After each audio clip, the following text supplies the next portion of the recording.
the centuries, warriors have defended their land, families, and cultures.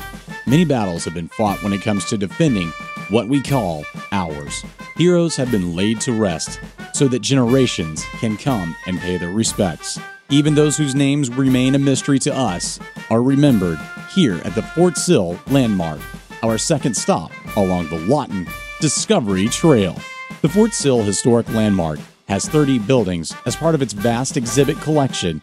All have been perfectly restored and preserved. We have here things that are not held in any other museum, including regimentally stamped arms that have identification down to what unit actually had that piece of weaponry or equipment.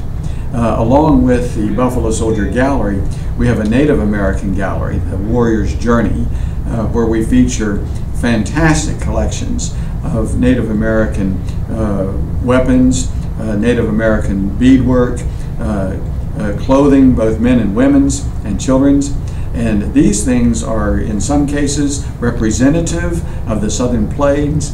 In other cases, they're representative of actual personalities like Geronimo, Satanta, Satank, and others. The museum was established in 1934, and the first building to be opened to the public was the old guardhouse. Remember the legend about the great Native American warrior named Geronimo who was captured by the American soldiers? He was a prisoner in the same house. But actually, Geronimo was a scout. He was recruited early when he came here.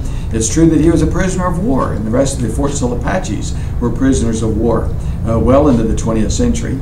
But interestingly enough, the Army very quickly recognized his abilities and those of his warriors to be good Army scouts. And so they made them an offer they couldn't refuse. Where our modern roads and buildings stand today was once nothing but land where buffaloes, Native Americans, and soldiers coexisted, leaving behind a remarkable piece of history we can revisit any day of the week. The Fort Sill Historic Landmark is the first and only such museum west of the Mississippi River. McGee tells us more about the collections available to the public. In the 1930s, things were collected of the West and of artillery both that were fantastic, one-of-a-kind specimens. Historically, soldiers signed up to serve for practical reasons.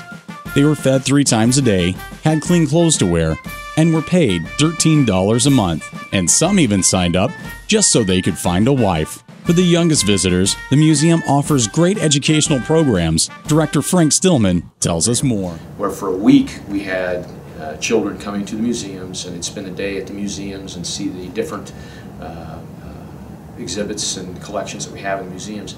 And then on the last day we brought them back and did Be a Soldier Day, where we took them into the old restored 1875 cavalry barracks. We actually dressed them in uniforms, wool uniforms. We gave them simulated rubber weapons. We taught them about the life of a soldier in the 1870s. We let them see the barracks, how the soldiers lived, how they slept. We also fed them a little bit of hardtack so they got to see what the soldiers ate. You and your family can enjoy a day full of fun activities while you learn about the rich military history of the Fort Sill Historic Landmark. For exclusive photos from the Fort Sill Historic Landmark, visit klaw.com.